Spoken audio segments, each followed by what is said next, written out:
bagaimana saya mengcoaching dalam waktu 5 menit, maka dia langsung menemukan meaning dan purpose-nya, ya kemudian dia bisa segera memberikan performance atau kinerjanya.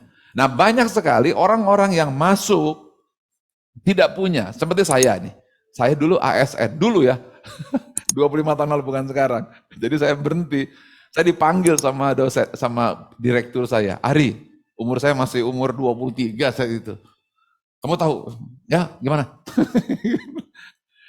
Kerja jadi pegawai negeri pengabdian. Pengabdian apa, gak ngudeng, yang penting saya mau beli ayam bakar sama menonton bioskop, gak ngerti saya, gak ngudeng gitu. Tahun pertama adalah tahun kebencian, tahun kedua adalah tahun permusuhan, tahun keempat, tahun kelima, tahun ketujuh mundur. Begitu hari pertama SK, ya SK diterima, saya kembalikan, saya mundur dan saya jadi pedagang celana jeans. Apa yang saya cari? Saya ingin eksis. Apalagi saya ingin relasi, tapi saya nggak pernah ketemu dan hancur saya. Nah, apa yang saya perlukan?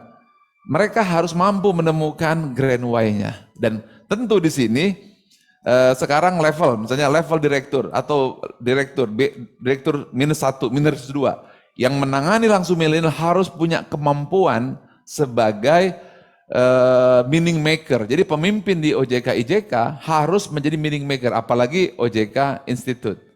Jadi meaning maker harus mengatasi masalah-masalah seperti ini. Contoh, saya akan demo bagaimana merubah orang dalam waktu 3 menit. Mari kita lihat. Oh, saya akan mengcoaching. Siapa yang mau saya coaching 5 menit? Ada? Siapa namanya? Oke, siapa namanya? Emradi Anugrah, Pak. Anugrah, mana dia? Oke. Ya, Anugrah, apa kabar? Baik, Pak. Sehat, Pak. Alhamdulillah. Berapa umurmu? 30, Pak. Wah, milenial kamu ya. Bro, kamu kerja di bagian apa, bro? Di risk management. Risk management, wow.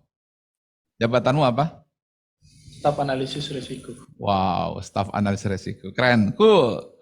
Bro, bisa nggak kamu ceritakan dengan singkat sesuatu yang sukses kamu lakukan yang tidak diketahui oleh atasan kamu? Atasan kamu nggak tahu, teman kamu juga banyak nggak tahu bahwa kamu sudah melakukan sesuatu yang hebat yang tidak diketahui. Apa, bro? Makasih, Pak, kesempatannya.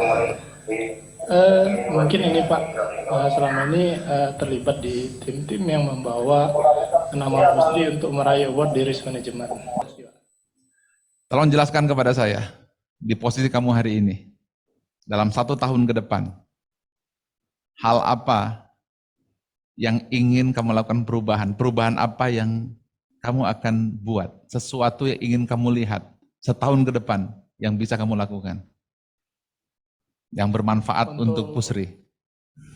1 tahun ke depan, Pak, untuk di bidang pekerjaan saya, mungkin saya akan selaku risk analis ya, Pak ya. Saya akan mengajak teman-teman unit kerja berkolaborasi, Pak. Berkolaborasi. Pertama memberikan inputan untuk ke manajemen untuk membawa Pusri di tahun 2021 itu mungkin labanya di atas 500 miliar. Wow, keren itu. Yang kamu dengar dan kamu bisa lihat. Tolong jelaskan kepada saya, seperti apa bentuk konkretnya setahun ke depan, kemudian sudah jadi kenyataan, bukan yang kamu lakukan. Akan seperti apa? Seperti apa yang kamu lihat? Jadi saya mengimajinasikan gitu, Pak. Jadi teman-teman kita sudah punya mapping pasar yang jelas gitu. Mapping pasar, terus 2021, kemudian kita punya strategi dan bagaimana menjual produk itu dengan baik gitu kan. Pendekatan apa yang harus kita lakukan mungkin ke pemerintah daerah dan sebagainya.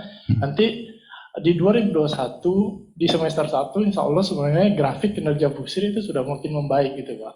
Wow. Jauh lebih baik dibandingkan dengan tahun 2020. Oke. Impianmu berapa ratus miliar yang bisa kamu berikan? Kalau semua terjual, Pak, 200 miliar untuk Busri. 200 miliar dari apabila tahun depan terjadi? Ya. Yakin kamu? Yakin, Pak. Oke, bagus. 200 miliar, keren. Saya ingin tanya kepada kamu, kenapa itu penting untuk seorang bro melakukan itu? Gaji kamu juga nggak ditambah, tapi kamu ingin melakukan itu. Kenapa penting untuk seorang bro Randi ini? Apa yang kamu ingin lihat?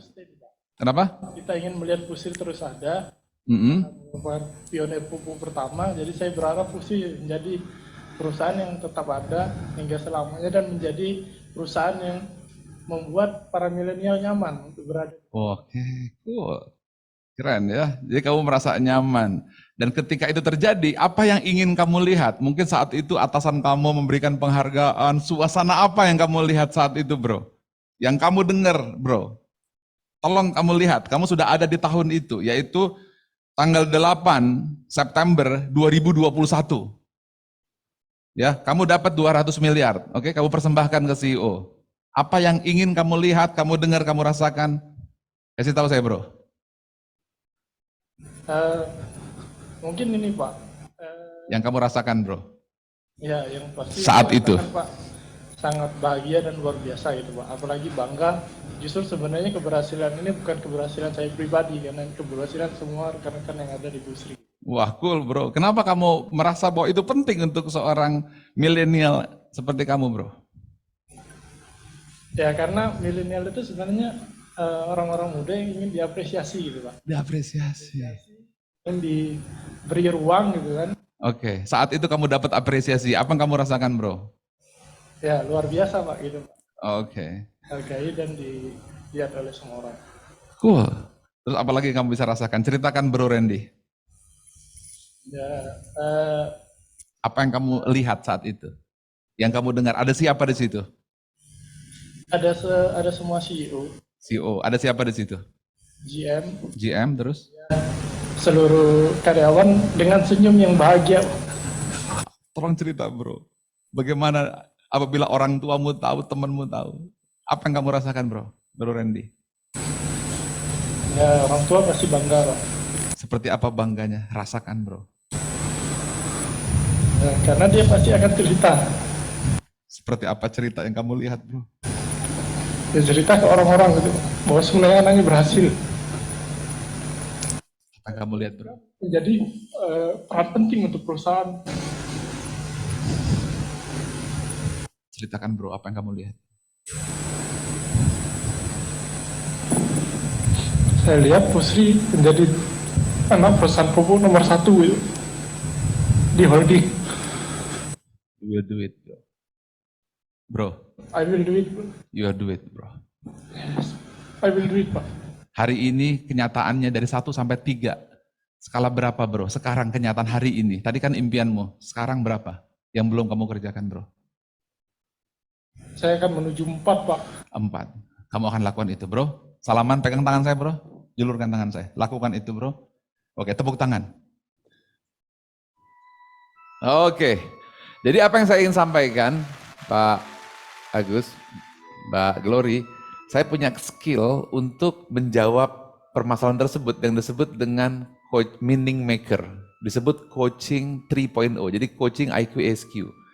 Jadi saya tidak ceramah, tidak menggurui. Kebanyakan para leader itu tidak bisa jadi pemimpin. Anak buah ketika milenial masalah, disalahkan milenial, padahal dia yang tidak mampu memimpin. Ya, milenial itu jangan diceramahi, milenial itu jangan diajari, apalagi marah-marah gebrak beja sambil menyalahkan milenial. Anda yang salah karena Anda tidak punya kompetensi untuk membangun meaning milenial. Tadi barusan saya demo menunjukkan tiga hal. Satu, saya gali dulu apa meaningnya dia tanpa ceramah sama sekali, tidak ada pidato apa-apa. Kedua, kemudian apa orientasinya? Saya tanya tanpa ceramah. Terakhir, berapa angkanya? Ini baru kompetensi. Sehingga yang namanya Grand Way tadi itu bukan diceramahi. Ya, jadi saran saya, Anda leader harus punya kemampuan sebagai seorang coach, tapi coach yang bukan yang coach luar, tapi coach made in ESQ yang ada Grand Way-nya. Nah, harapan saya kalau itu bisa, Anda akan bisa menyelamatkan milenial. Bayangkan dalam waktu 3 menit. Setelah itu tadi dia staff, sekarang dia sudah posisinya naik menjadi asisten VP, ya naik dia. Padahal dulu staff. Mengapa? Karena saya coaching dalam 5 menit. Lah kalau semua tim di OJK IJK, ya juga non OJK IJK yang mungkin ada di sini punya kemampuan seperti itu, milenial akan betah, dia akan loyal, dia akan happy, dia akan dihargai.